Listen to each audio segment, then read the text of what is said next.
Welcome back to another episode of College Football Legends, where we dive deep into the stories of the game's greatest heroes.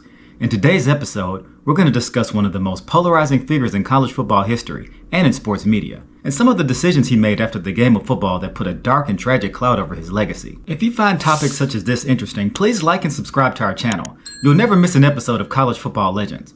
So without further ado, let's go ahead and jump into this subject. With O.J. Simpson's success on the gridiron and in media such as an actor and a broadcaster, he became a cultural icon well known all over the country.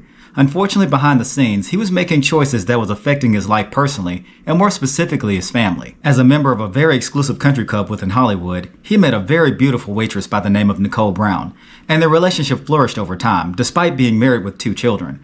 Eventually, they decided to get married and ending things with his current wife. However, their relationship was shrouded with abusive behavior on his behalf, to the point that Nicole even stated that she feared for her life on many occasions. During the time of their relationship, there were multiple well-documented domestic disputes between the both of them, where the police had to be involved on many occasions.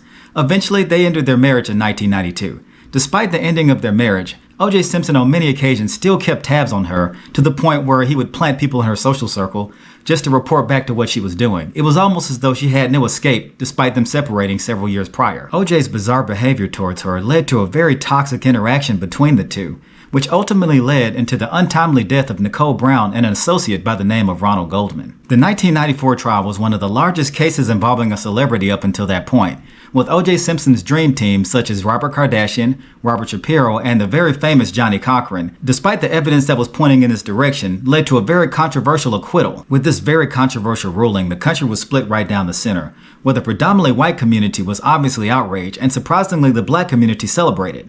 To give some context, in 1994, we were fresh off the LA riots. This was a very volatile time where there are many instances where people of color were mistreated by the legal system. Whether you think he's guilty or innocent, this isn't the purpose of this channel. I'm not a legal analyst, other than watching a few episodes of CSI.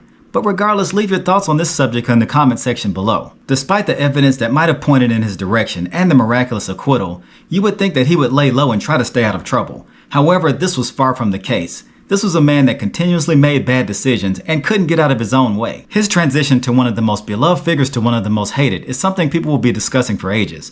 And to be honest, he didn't do much after his acquittal to really repair his reputation. One of the first of his many bad decisions was writing a book titled If I Did It, Confessions of a Killer. In 2007, he was involved in a burglary where he was ultimately convicted and spent several years in prison. In addition, the families of the deceased, Nicole Brown and Ronald Goldman, took O.J. Simpson to civil court and they were awarded a substantial settlement, in addition to his coveted Heisman Trophy. Ultimately, we'll never know why O.J. Simpson made the choices he did, despite overcoming poverty and his meteoric rise to fame. There are many theories in regards to O.J. Simpson's change in behavior over the years. Some people speculate that with his years of fame and fortune, he developed a sense of entitlement where he felt like he was devoid of any consequences. More plausibly, maybe his behavior could have been related to years of playing football in regards to chronic traumatic encephalopathy, more commonly known as CTE. There is another athlete that took a very similar and dark path, and if you're interested in his story, please comment below and maybe we can discuss that in our next video. Ultimately, O.J. Simpson is the ultimate cautionary tale that no one is above the consequences of their own actions. In April of 2024, he lost his life to cancer. His overall legacy and his transition from triumph to overall tragedy is something that people will be discussing for decades. Once again, thank you for tuning in to another episode of College Football Legends. Please post your thoughts about this subject in the comment section below.